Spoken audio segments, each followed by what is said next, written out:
Welcome to episode 20 of the Forward from 50 podcast, where we interview people over 50 who are pursuing new direction for their lives. It's an opportunity for men and women to tell their stories, their way, in their own words. I'm Greg Gerber, the founder of Forward from 50 and your host for today's show. My goodness, it's been a while since I released an interview. I apologize for allowing life to get in the way. These have been some amazing stories I've been able to share, and I hope they inspire you as much as they've inspired me. You may have noticed that I rebranded this podcast from Passionate Purpose to the Forward from 50 podcast. The name just seemed more closely aligned with my overall mission, which is to help men and women over the age of 50 to live more passionate, productive, and purposeful lives. Other than the name, nothing else will change, except I will be releasing a new episode every week under the Forward from 50 brand. You're going to enjoy today's interview. I'll be speaking with a man from California who creates videos specifically for seasoned citizens to help them make the most of the rest of their lives. Nick Lituanio's YouTube videos often focus on these four areas: making relationships count, maintaining good health to enjoy a longer productive life, keeping dreams alive and working to pursue them, remaining young at heart by pursuing adventure at any age.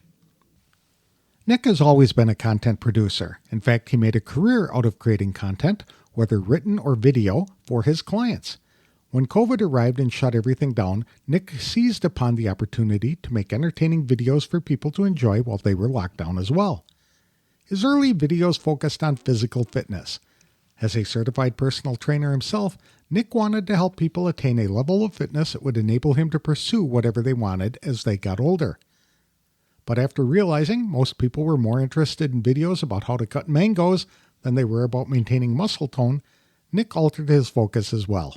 He started producing entertaining videos about things he likes to do and providing life advice.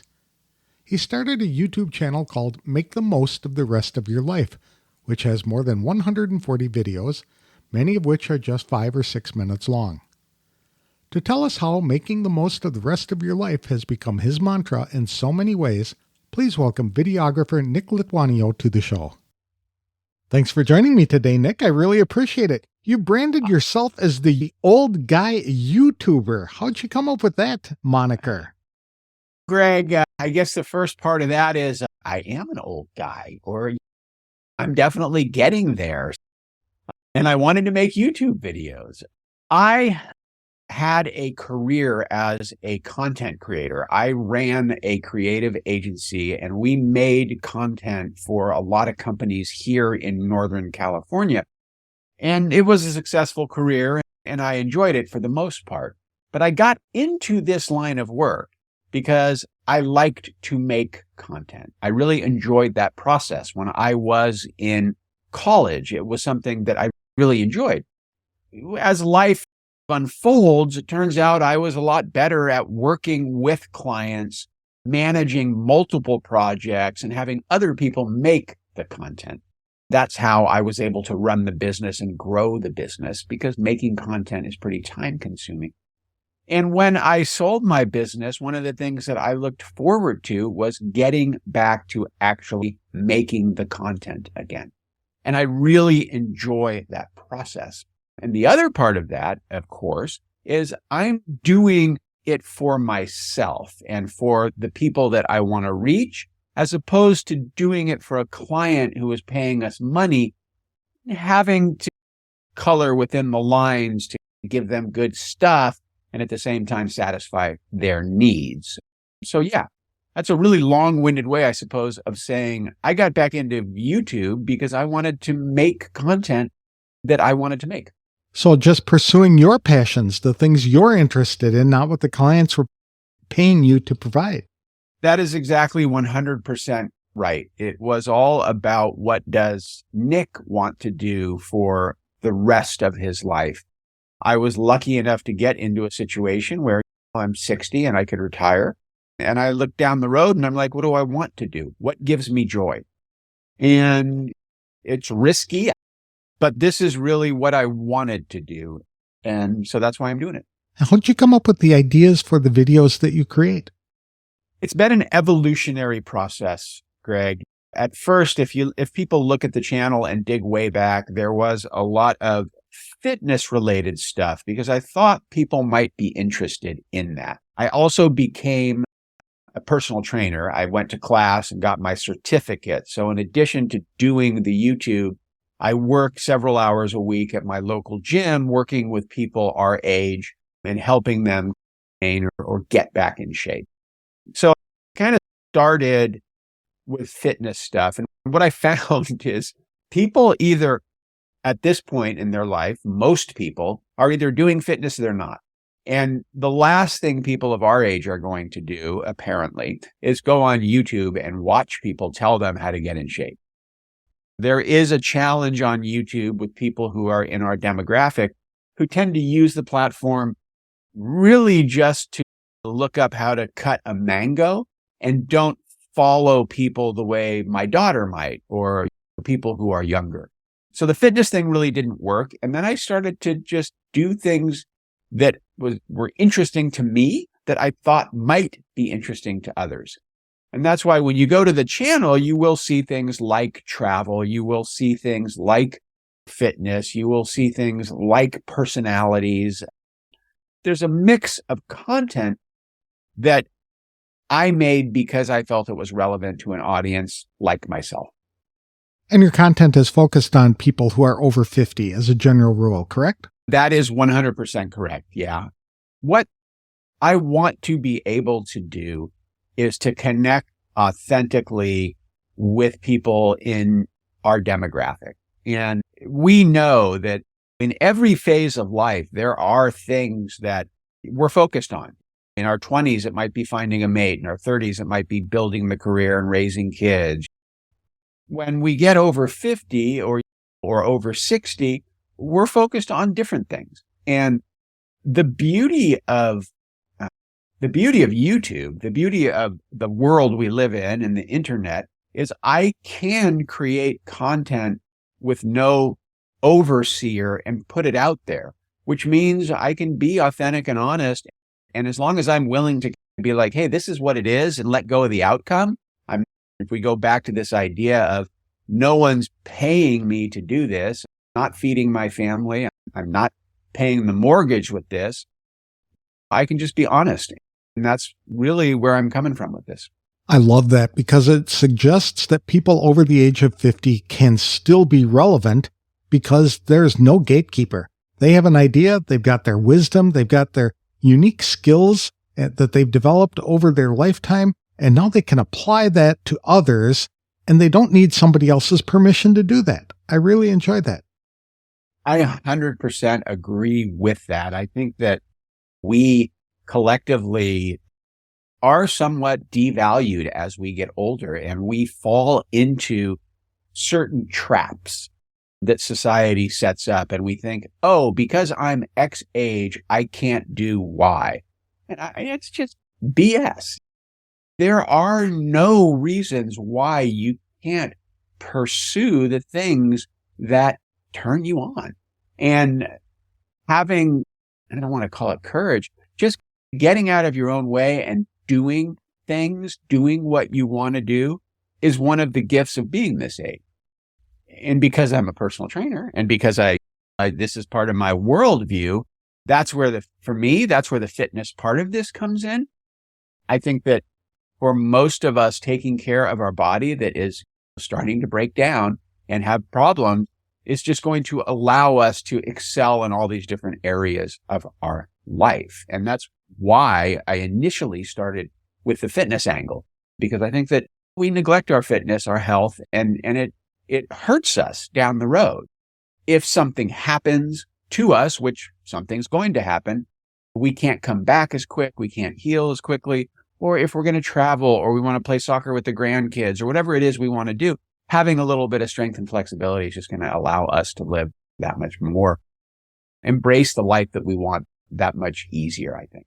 I like the name of your YouTube channel, Make the Most of the Rest of Your Life. Why did you come up with that? It took a lot of different titles to my channel, from Disrupt Retirement to my name to I've gone through multiples. because it took me a while to kind of land where I wanted with the channel. But that seems to sum up what I believe, that we have an opportunity to create the lives that we want. If we're lucky enough to have a little money in the bank and have some security, then for the first time in my life, and maybe yours or your listeners, guardrails are off. Time is available. The things that maybe you are afraid to do, you can do. And making the most of the rest of your life kind of nods towards this idea that there is only a limited amount of time left. And it's up to us to go ahead and make it what you want it to be.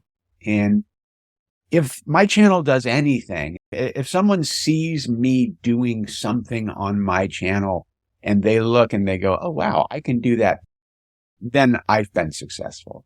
One of the things that my wife and I started doing a couple of years ago is going on van life trips where we rent one of these vans that we sleep in and we go for a couple of weeks. And it has been eye-opening and wonderful. And we don't want to go in a motorhome because that's a little too big for us.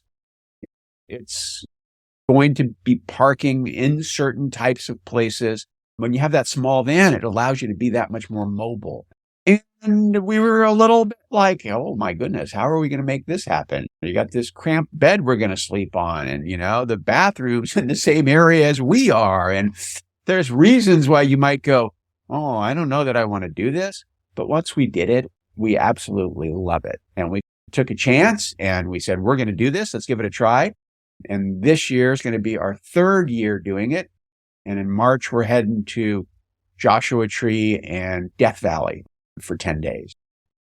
Isn't it funny, though? Making the most of it. Isn't it funny, when we were growing up, our parents said, if you don't buckle down and get serious about your life, you're going to wind up living in a van by the river. And now that we're old enough, we say, that isn't a bad idea at all. Yeah, right. It's a pretty good idea. Now, I don't know if I'd want to live in it year round, but for sure, there's a lot to be learned. That's an interesting point that you bring up there, because our parents, right? I look at my grandparents and I look at their lives, because I was lucky enough to have them in my life, and remember what they were doing at 60 and 70 and 80. And I look at my dad, who passed away a few years ago, but what he was doing.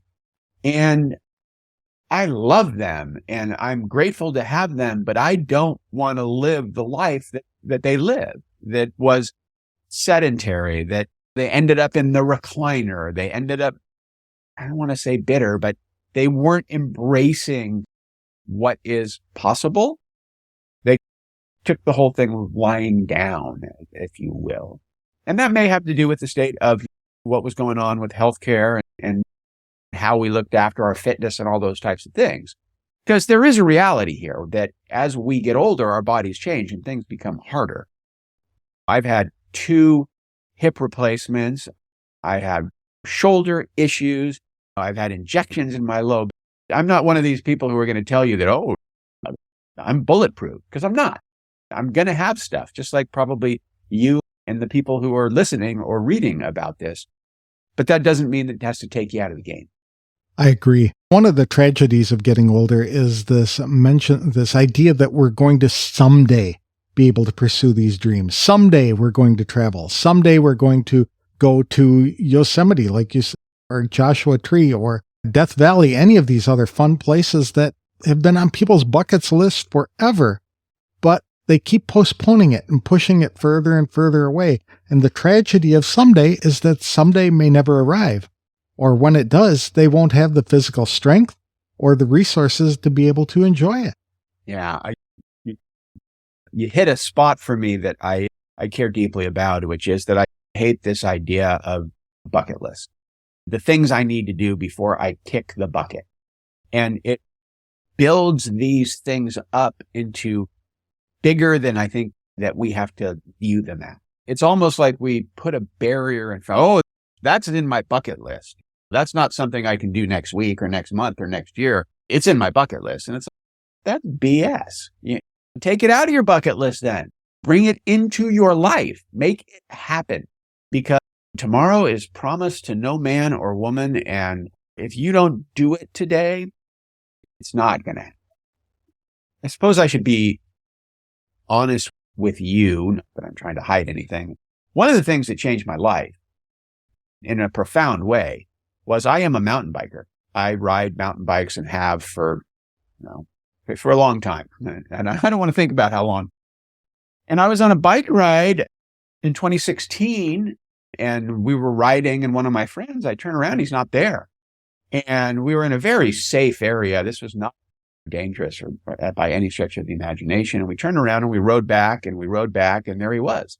And he was off the trail. He had crashed and he had died. Yeah. And we think had some type of major event, cerebral hemorrhage, maybe a massive heart attack. The family never did an autopsy, so we don't know what happened. But he did not crash his bike and die. He died and then crashed his bike. And he was 62.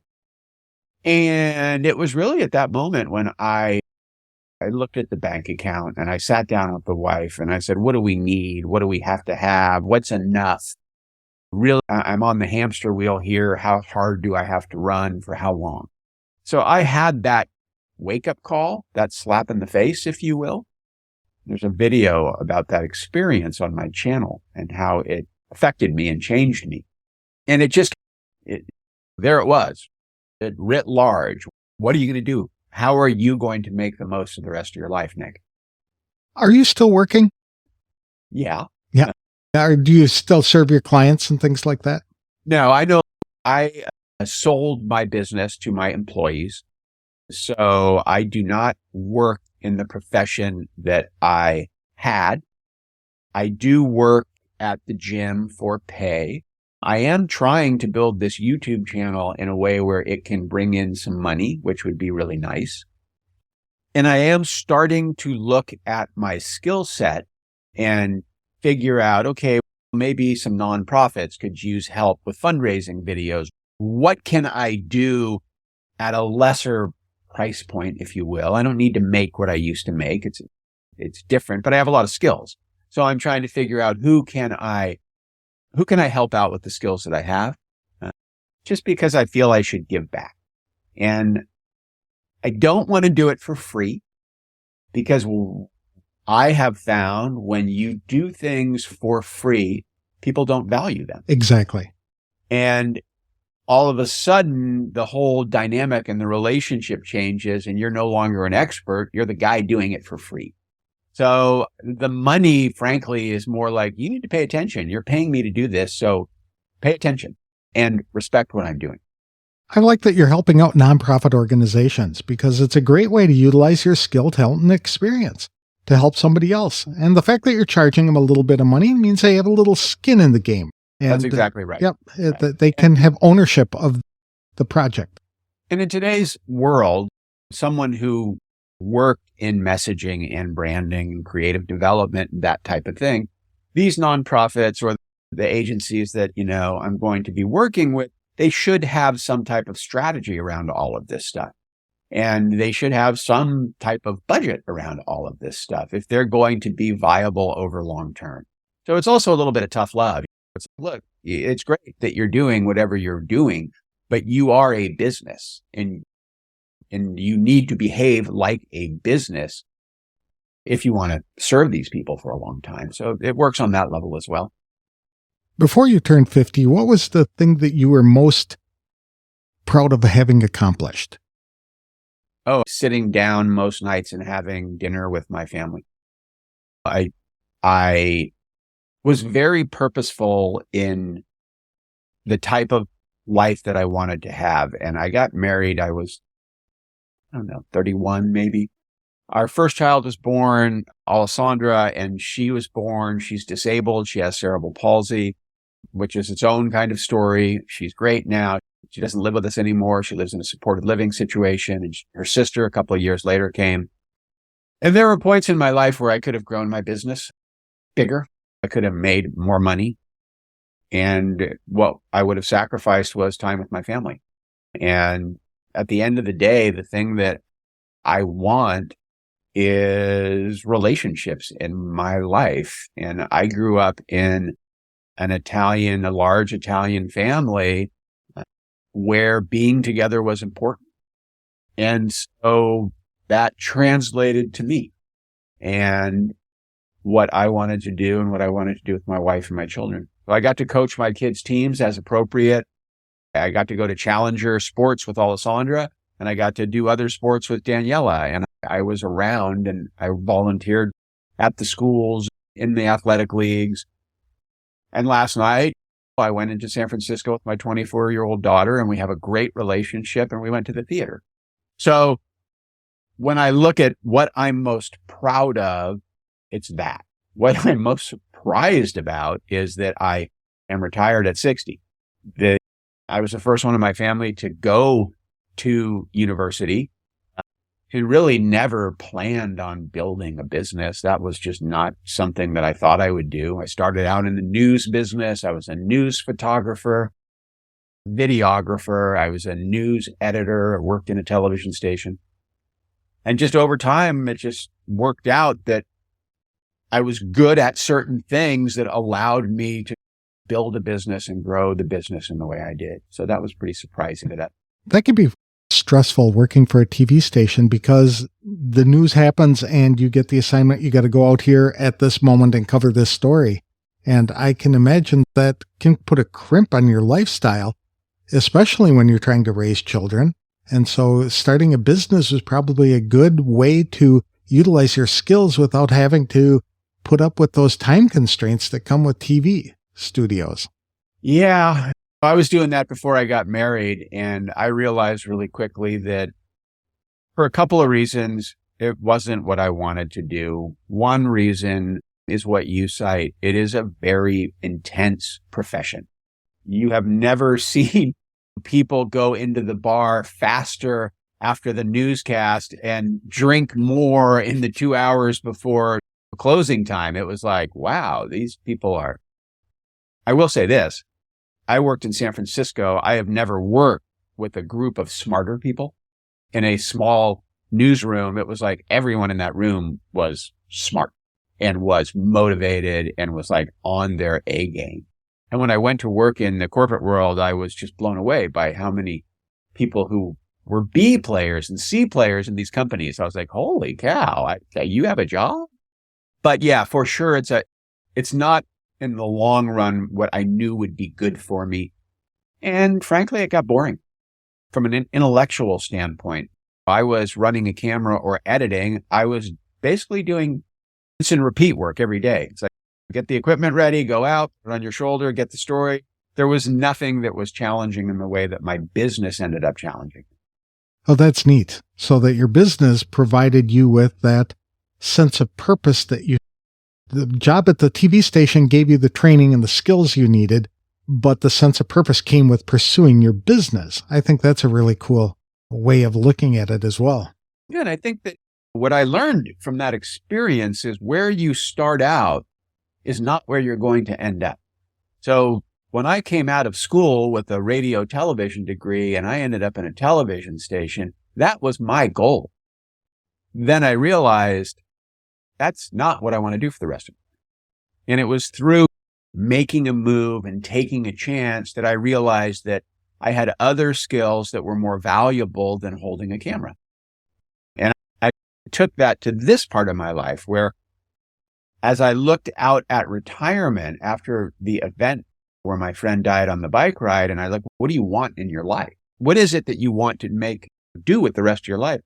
That's why I became a personal trainer. One of the things that I do is I connect with people, I listen to them, and then I help them formulate a plan that works for them.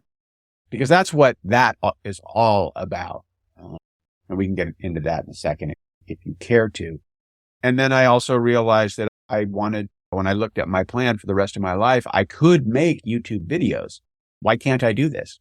It is dramatically different than I thought it would be. I was making videos for corporations and those videos were expensive and there was a whole process to them.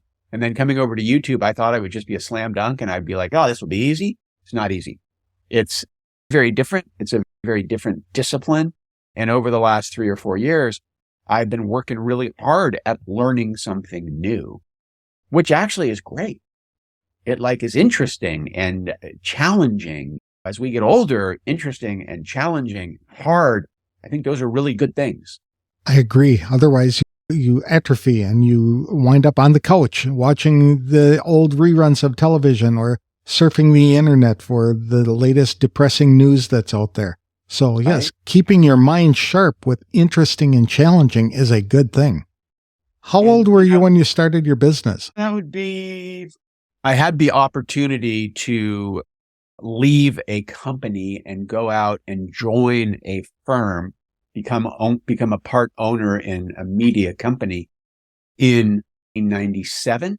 So I think I was 40, 38, 39, somewhere in there.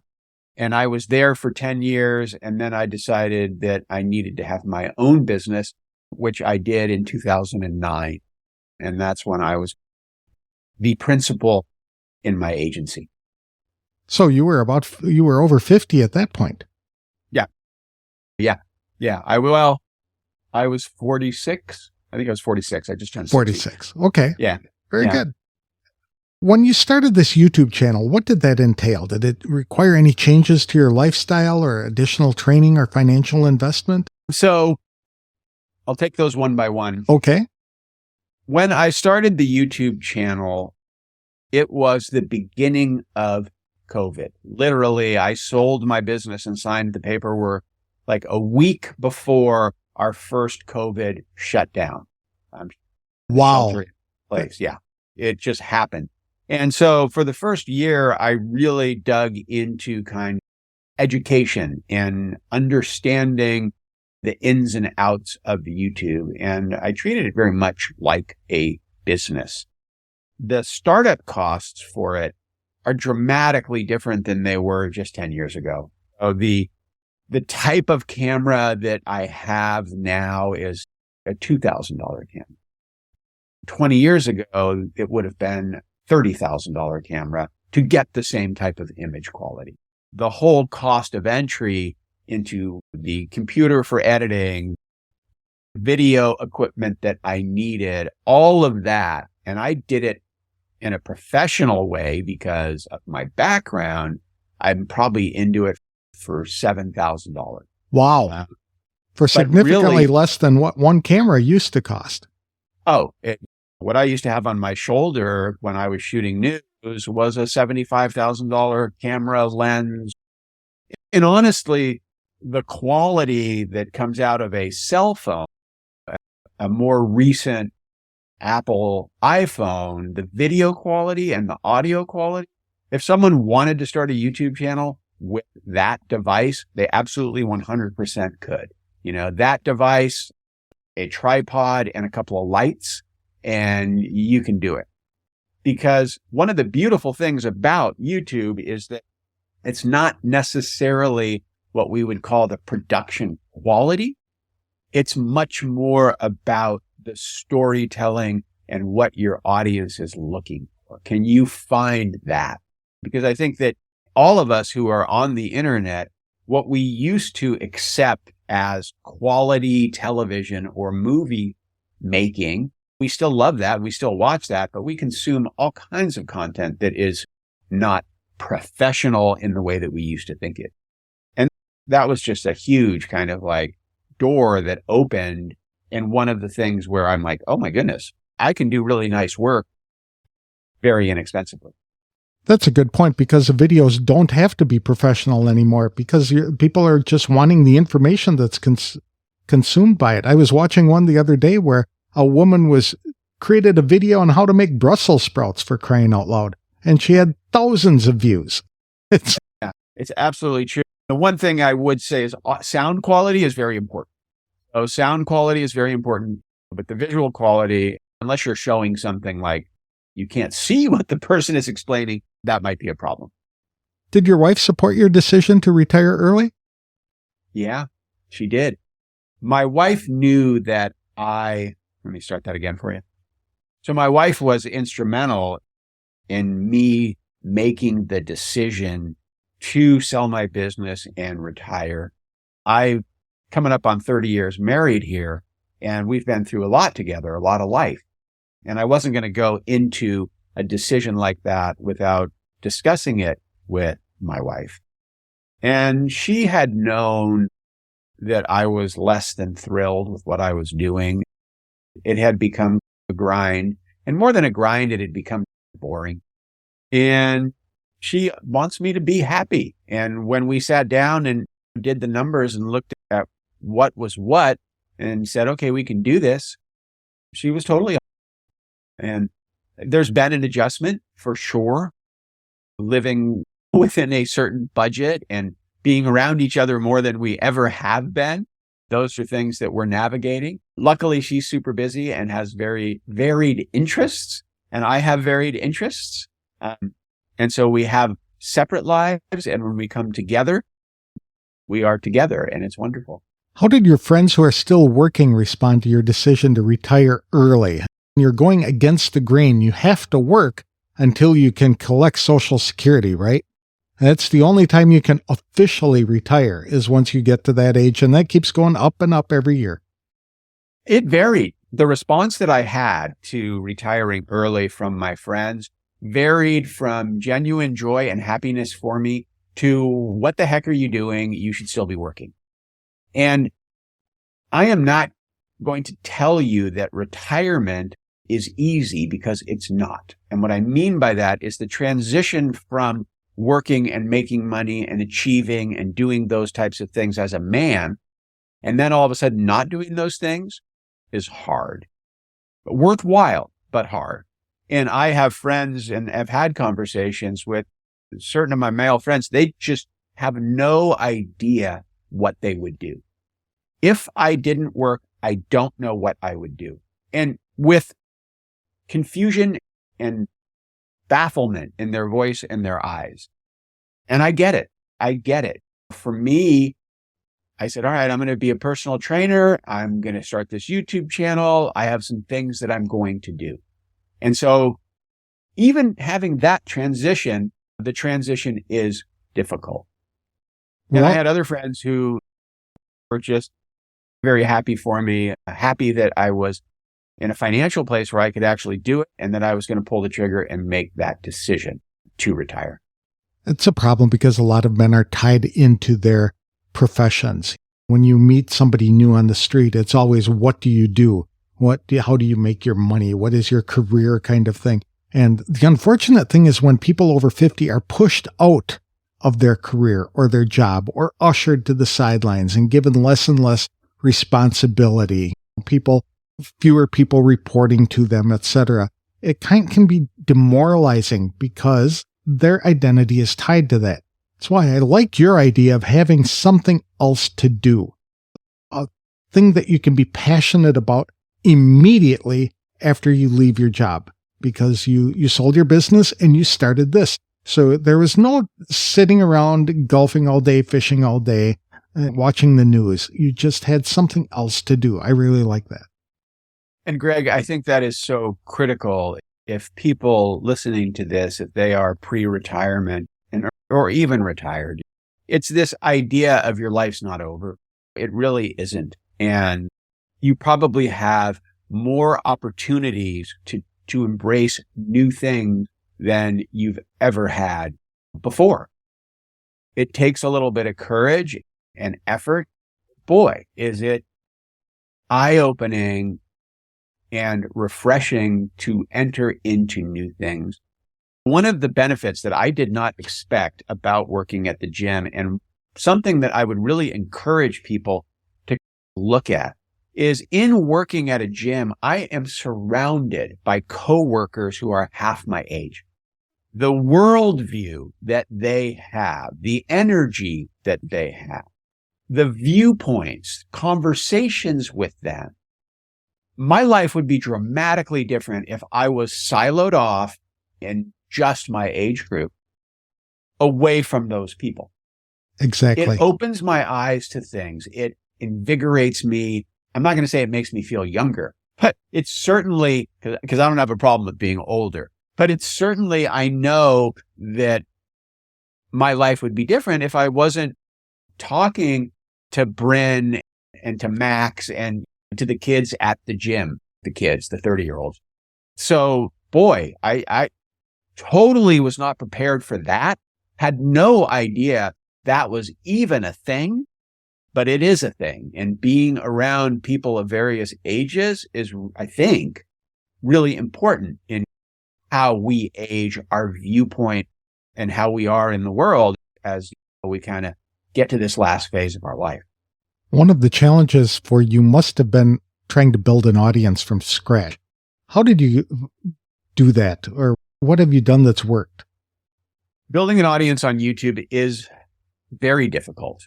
And frankly, the age demographic that I'm in, there are not a lot of regular YouTube users as it would be if I was trying to reach 30-year-olds who have always had YouTube. It's new.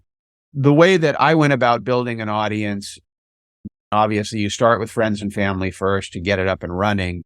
And then you make videos that are what's called searchable, that people are going to look for so that it will be served to them when they're on YouTube. So my top performing videos are videos around ARP. One is, what is ARP? And I go into detail on what it is and the business behind it and things like that. It's a little bit of a newsy kind of piece. And then another one is made decisions on what I wanted my relationship with ARP to be. And those videos continually get views, and then people go to my channel, or YouTube will serve them other videos that I've made. And so there is a strategy on getting found on YouTube. And it is at first around making videos that people are going to find. And then hopefully they see Nick and they watch the video and they're like, oh, this guy's like me and he's a certain age and I like who he is. What else is this guy doing? And then they go over to my channel and they see the van video or recent me hanging out with my friends or whatever videos that I've made. And the idea, frankly, is much like the television shows that we grew up watching, you have to form a relationship with the character in the show. So if it was Happy Days, were you a Richie fan or were you a Fonz fan? Why did you come back to that show? Or if it was Friends, were you a Joey fan or were you a Jennifer Aniston fan? It's the same idea, which is, do I want to spend time with this guy, Nick? That's what it comes down to. So I need to create content that is interesting, that has a story to it, that is relevant to, and then I need to not be a total tool when I'm on camera. That's great. What kind of rewards have you received from pursuing this new venture in your life? The first one is education, a reason to get out of bed in the morning. Really, I like learning. I like doing new things. So there's that. I have formed relationships. I'm part of a mastermind group with other older YouTubers. I have formed relationships and done like the way we connected. Dan, someone I met in a class, connected us, and here I am. That's been a big benefit. I've learned things because there's a component of continuing education in the content that I'm making. So not only am I learning the YouTube business, if I'm doing a video on ARP or the top 5 things that you should be doing to remain young, those things circle back into my life. I learn about them. And frankly, a lot of stuff that I'm researching, I'm incorporating into my life. One of the biggest issues that we deal with as we get older is loneliness. And as a man, the likelihood that you're going to be lonely is way higher than a woman. And so one of the things I'm doing in my life right now is really focusing on the male relationships that I have and making them stronger. So as I get older, I have people to hang out with. I recently was given a trip on a cruise because of a video I had made. One of the goals I had in starting this YouTube channel was to get trades. So I would make a video and then someone would see the video and then they would offer me like free travel, essentially. And so my wife and I went on a cruise with Uncruise. Uncruise is a cruise line that has ships with 100 people or less. So they're adventure cruises, they're small boats. We went to Alaska, and I made a video about the trip because I think that people in my audience on my YouTube channel would like to see the trip and maybe consider it. And that's why I made the video. But I did send the link to the PR people at Uncruise. And it was really just a short email where I just said, look, if you're interested in this, let's talk. And they were very interested. They bought the footage from the video. So I made some money there. And then they asked if I wanted to go on a Columbia River cruise as media. And so they put me up and they paid for my flight, and I went on this cruise at no cost. And so that was really exciting, and it was great. And when I compare it to my old life, like I wouldn't have returned their email. I'm like, no, we get paid real money to do this. But at this phase, it's like, we'll give you a cruise. I'm like, okay, that's fair trade. I'm in. And so I'm hoping to get more of that. I'm hoping that those types of opportunities present themselves more often. Do you have any regrets after starting this? Or if you had to start over, would you do anything differently? I don't have any regrets about starting my YouTube channel. I am struggling with this idea of chasing subscribers or chasing views. As someone who was successful in business, as someone who's wired a certain way, right? I want to grow this channel and I want it to be big. This is what I want. And to do that, you have to kind of kowtow to certain subject matters that you think your audience is going to follow. Using the ARP videos as an example. Between you and me, Greg, I don't want to make ARP videos. That's not really what's interesting to me. What's interesting to me is going to Alaska on a cruise and making that video, or doing the van trip and making that video. That's not necessarily the fastest way to grow a channel. So I've been struggling with the content that I want to make versus the content that I, if that makes sense. Very much. Right. And so I'm starting a second channel in addition to the channel I have, and that channel is called Hidden California. And what that channel is going to be about is traveling to out of the way, lesser visited spots in California. And the reason I'm doing that channel is threefold. One, I want to go and visit Hidden California. I want to go to these spots.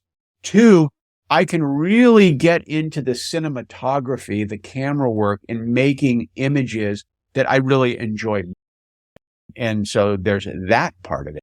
And the third thing is I like history. And so there's going to be a little bit of history in this when I go to these places. And that'll help with the storytelling.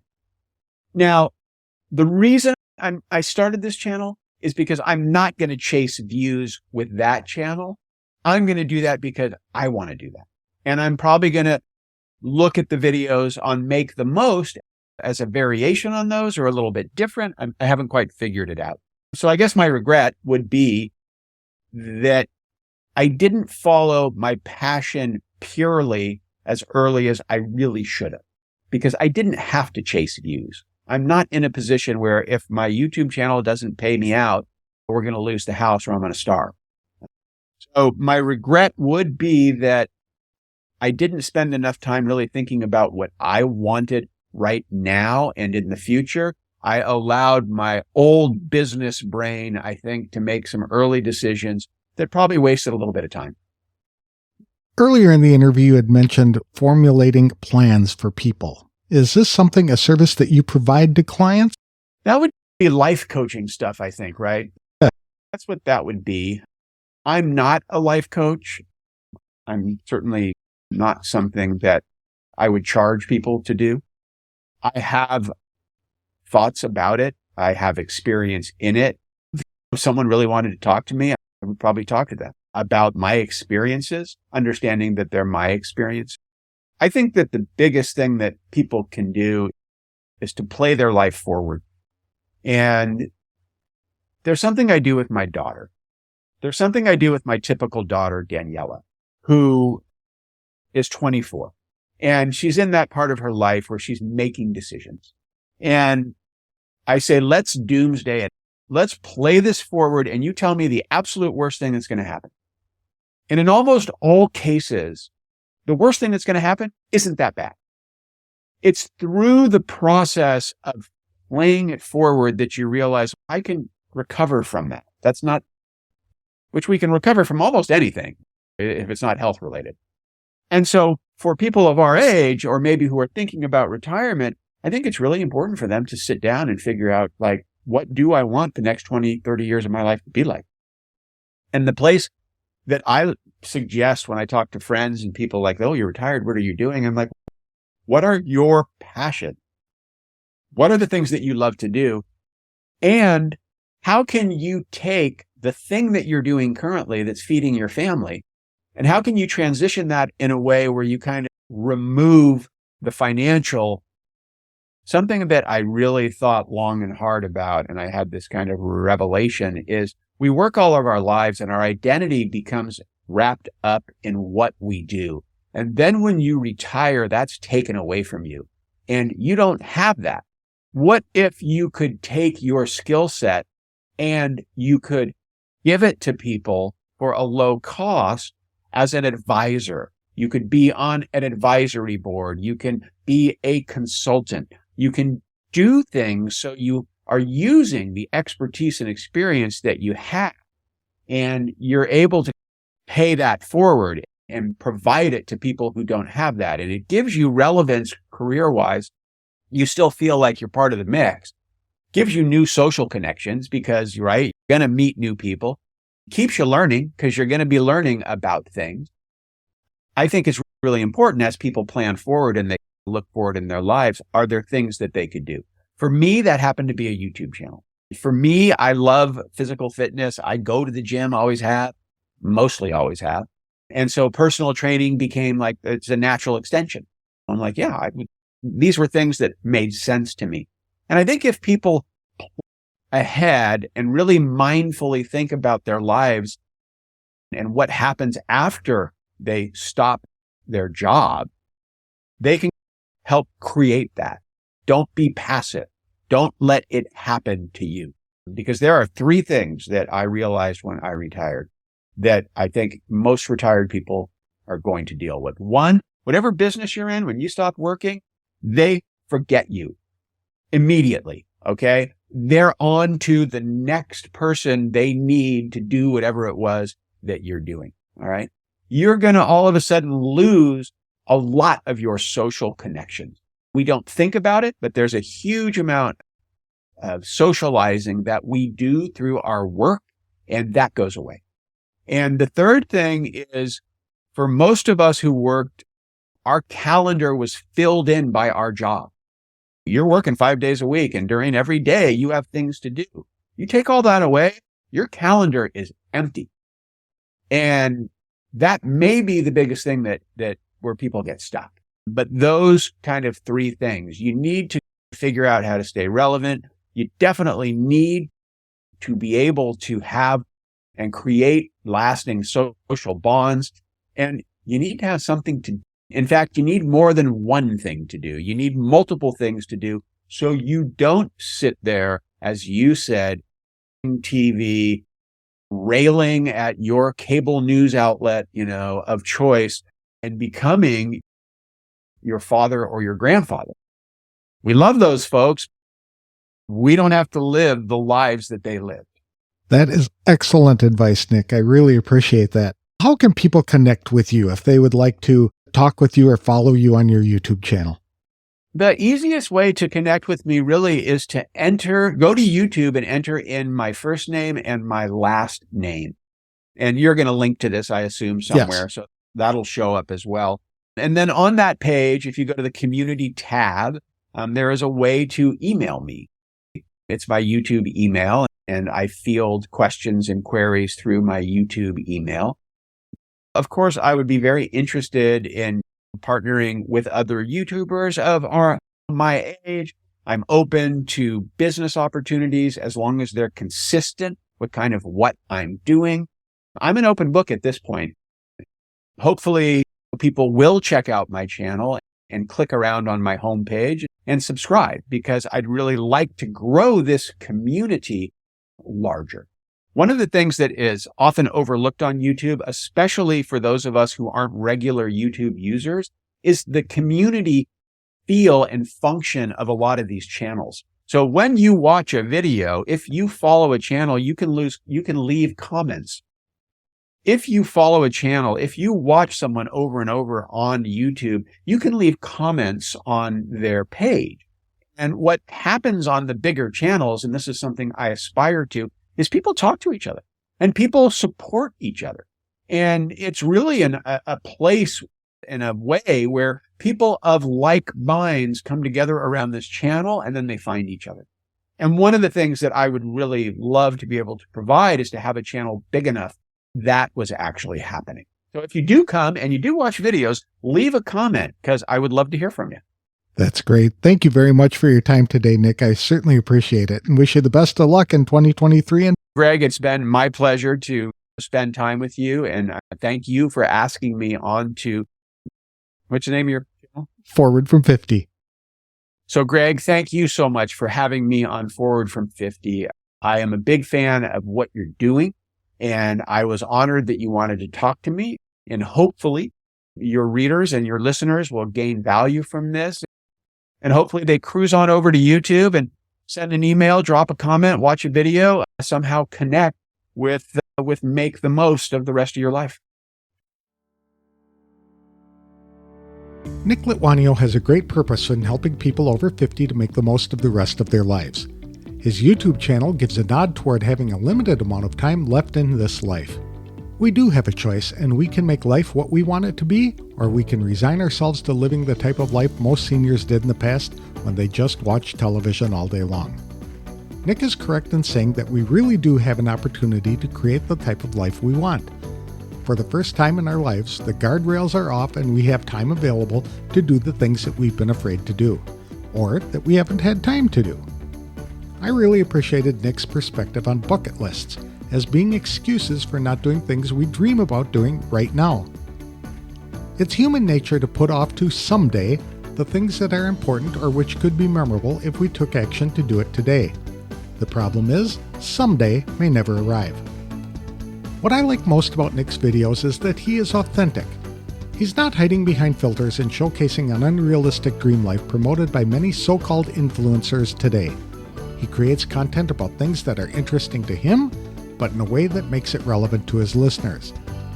Rather than adopting a, hey, look at me, I'm amazing and wonderful approach to life, Nick says, hey, I found this to be fun and interesting, and I think you'd enjoy it too. After all, as Nick so eloquently noted, we need more than one thing to do in retirement to be happy and productive. In fact, we need multiple things to do. Don't just sit there watching television and railing at your cable company while turning into your father or grandfather. You do not need to live the life they did. Make the most of the rest of your life. To connect with Nick and subscribe to his Make the Most YouTube channel, visit www.youtube.com/@MakeTheMost or email him at nicklitcreator@gmail.com. That's all I have for this week's show.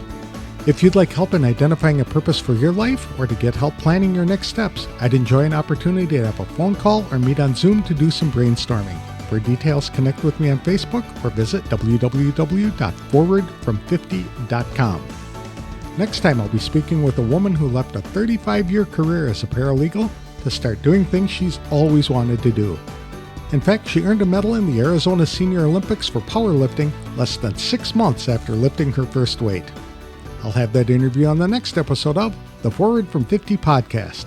Thanks for listening, and if you like this show, please consider leaving a review wherever you download the episodes.